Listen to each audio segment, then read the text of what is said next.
नमस्कार, आप देख रहे हैं न्यूज 18। मैं हूं आपके साथ मेनका चौधरी। खबर एक मिनट में स्वागत है आपका। और सबसे पहले एक अपील कि इस वक्त कोरोना के खिलाफ लड़ाई चल रही है, बहुत बड़ी लड़ाई है ये। और इस लड़ाई में जो हथियार आपके और हमारे हाथ में है वो है मास्क। इसलिए मास्क का इस्तेमाल जरूर करें। न्यूज 18 एक मुहिम की शुरुआत कर रहा है जिसका नाम है मास्क पहनो इंडिया।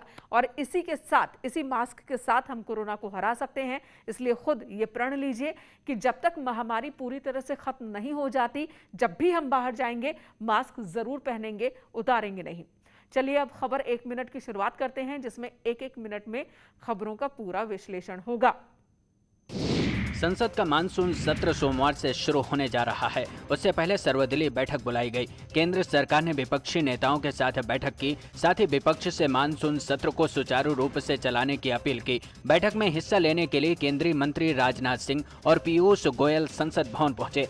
इसके अलावा हरसिमरत कौर, मनसुख मंडाविया, अधीर रंजन चौधरी, मल्लिकार्जुन खड़गे, पशुपति पासवान, संजय राउत समेत कई बड़े नेता शामिल हुए। माननीय प्रधानमंत्री जी ने कहा, जनप्रतिनिधियों का, विशेषतः अपोजिशन का जो प्रतिनिधि है, उनका सजेशन बहुत वैल्यूएबल रहता है। सभी जनप्रतिनिधियों का सजेशन वैल्यूएबल रहता है क्योंकि जमीन से आते हैं। संसद का मानसून सत्र 19 जुलाई से 13 अगस्त तक चलेगा। इस दौरान संसद में 19 दिन कामकाज होगा। कोरोना की दूसरी लहर के बाद ये संसद का पहला सत्र होने जा रहा है। मानसून सत्र के इस बार हंगामेदार होने की आशंका है। विपक्षी पार्टियां बीजेपी सरकार को पेट्रोल डीजल के बढ़ते दाम, कोविड और वैक्सीन की किल्लत, विदेश नीति, राफेल डील समेत कई मुद्दों पर घेरने की तैयारी कर चुकी हैं। चुनाव को देखते हुए यूपी में सियासी रंग चढ़ने लगा है। बीएसपी अध्यक्ष मायावती ने एक बार फिर सोशल इंजीनियरिंग का दांव चला है। मायावती ने फिर से ब्राह्मणों को रिझाने के लिए बीजेपी पर हमला बोला है। उन्होंने कहा कि ब्राह्मण बीजेपी के बहकावे में आ गए। मुझे पूरा भरोसा है कि अब ये ब्राह्मण समाज के लोग जो इन्होंने पिछले चुनाव में इनके बहकावे में आकर अपना वोट देकर इनकी सरकार बना दी थी पूरे 5 साल के लिए, अब वो पछता रहे हैं। लेकिन अब मुझे पूरा भरोसा है कि अब ये लोग इनके किसी भी प्रकार के बहकावे में नहीं आएंगे। दरअसल मायावती इस बात को बखूबी जानती हैं कि 15 साल पहले जिस सोशल इंजीनियरिंग के दम पर उन्होंने सत्ता पाई थी, वही फॉर्मूला फिर से अपनाना होगा। तभी यूपी की सत्ता तक आने का मौका मिल सकता है, क्योंकि उनके पास एक खास वर्ग का वोट बैंक है जिस पर मायावती को गर्व है। लेकिन उस वोट बैंक के दम पर फिर से सत्ता में वापसी होगी, इस पर आशंका है। इसलिए मायावती ने एक बार फिर ब्राह्मणों को रिझाने की कोशिश की है और इसकी जिम्मेदारी पार्टी महासचिव सतीश चंद्र मिश्र को दी है। उत्तर प्रदेश के विधानसभा चुनाव से पहले ही राष्ट्रीय स्वयंसेवक संघ और भारतीय जनता पार्टी ने रणनीति बनानी शुरू कर दी। आरएसएस के सर कार्यवाह दत्तात्रेय होसबोले के नेतृत्व में संघ और बीजेपी की राजधानी लखनऊ में महत्वपूर्ण बैठक चल रही है। बैठक में सीएम योगी, डिप्टी सीएम केशव मौर्य, दिनेश शर्मा भी पहुंचे। संघ और सरकार के बीच समन्वयक के तौर पर तैनात अरुण कुमार भी बैठक का हिस्सा है। आरएसएस और बीजेपी के बीच सुबह से ही लगातार बैठक चल रही है। सरकार की ओर से सीएम और डिप्टी सीएम पहुंच चुके हैं। आगामी 2022 के विधानसभा चुनाव को लेकर रणनीति पर चर्चा हो रही है। बैठक में जनसंख्या नियंत्रण कानून और धर्मांतरण के मुद्दे के साथ साथ उत्तर प्रदेश सरकार की उपलब्धियों पर भी चर्चा प्रस्तावित है। बैठक का पूरा फोकस उत्तर प्रदेश विधानसभा चुनाव पर बताया जा रहा है। बैठक में इस बात पर चर्चा की जाएगी कि योगी सरकार की उपलब्धियों को जनता के बीच कैसे लेकर पहुंचाया जाए। विधानसभा चुनाव में यूपी में बीजेपी की जीत को लेकर रणनीति तैयार की जाएगी। सरकार, बीजेपी, संगठन और संघ के बीच बेहतर तालमेल बैठाने पर मंथन इस मीटिंग के दौरान हो रहा है।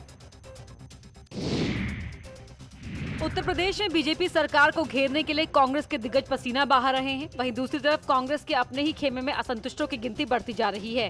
तस्वीरें राजधानी लखनऊ के जियामऊ इलाके की है, जहां पानी की टंकी पर चढ़ा ये युवक खुद को कांग्रेस का पूर्व प्रवक्ता केडी दीक्षित बता रहा था और इस जिद पर अड़ा था कि वहां कांग्रेस की महासचिव प्रियंका गांधी को बुलाया जाए। हाथों में पोस्टर लिए पानी की टंकी पर चढ़े शख्स को कांग्रेस के प्रदेश अध्यक्ष अजय लल्लू और संदीप सिंह से शिकायत थी। मौके पर पहुंची पुलिस ने किसी तरह इस शख्स को नीचे उतारा। गौतम बुद्ध नगर में जगह जगह जाम छलकाने वालों और बेवजह घरों से बाहर निकलने वालों के खिलाफ पुलिस ने अभियान चलाया है। पुलिस ने शनिवार देर रात तक 434 लोगों का चालान काटा है। साथ ही उन लोगों को बेवजह बाहर न निकलने की चेतावनी दी है। ये सब कुछ इसलिए किया जा रहा है ताकि लोगों को कोरोना संक्रमण से बचाया जा सके। दरअसल सरकार ने कोरोना संक्रमण से मिली राहत के बाद नियमों में छूट देने का काम किया है, लेकिन कोरोना संक्रमण का खतरा अभी टला नहीं है। ऐसे में लगातार सरकार लोगों से अपील भी कर रही है और नियम तोड़ने वालों के खिलाफ पुलिस कार्रवाई भी कर रही है। दरअसल नोएडा में लोग बाहर निकलकर कोरोना नियमों की अनदेखी कर रहे हैं। ऐसे लोगों के खिलाफ पुलिस ने सर्च अभियान चलाकर चालान काटने का काम किया है और उनसे घरों में रहने की अपील की है।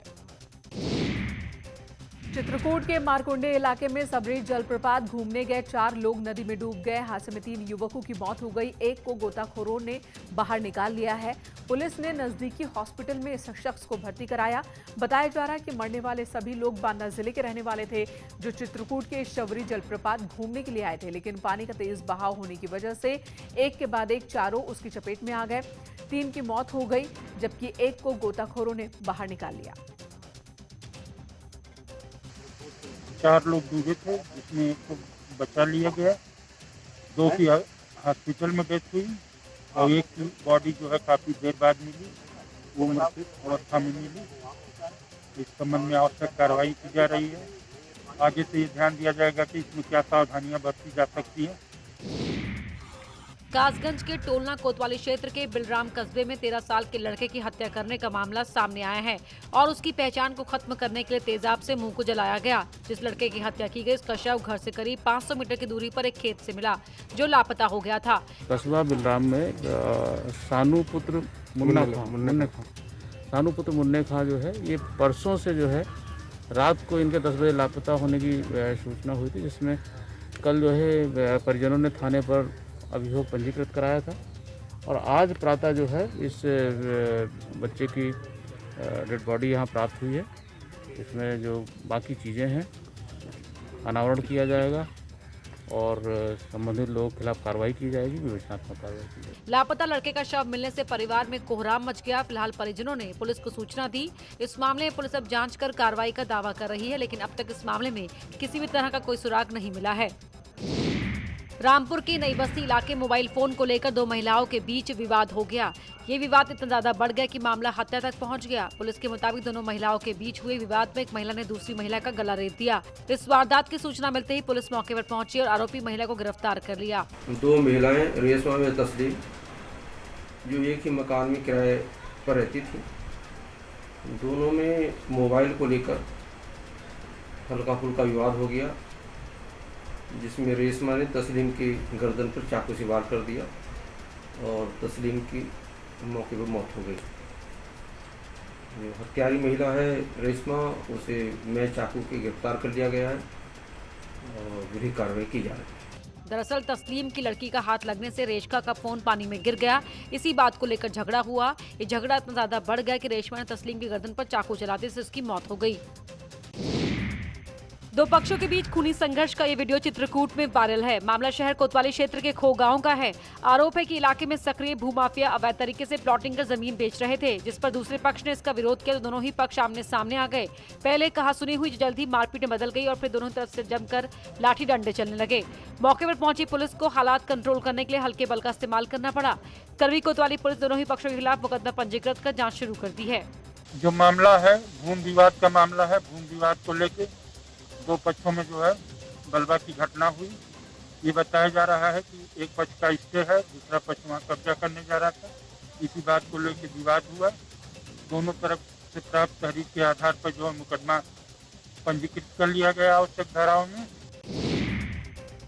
जौनपुर के बसड़ी थाना क्षेत्र के पलटूपुर गांव में जमीन विवाद को लेकर 2 पक्षों में जमकर मारपीट देखने को मिली। इस मारपीट में एक की मौत हो गई, जबकि 6 लोग गंभीर रूप से घायल हो गए, जिन्हें अस्पताल में भर्ती कराया गया। अब इस पिटाई का वीडियो वायरल हो रहा है, जिस पर पुलिस ने संज्ञान लिया।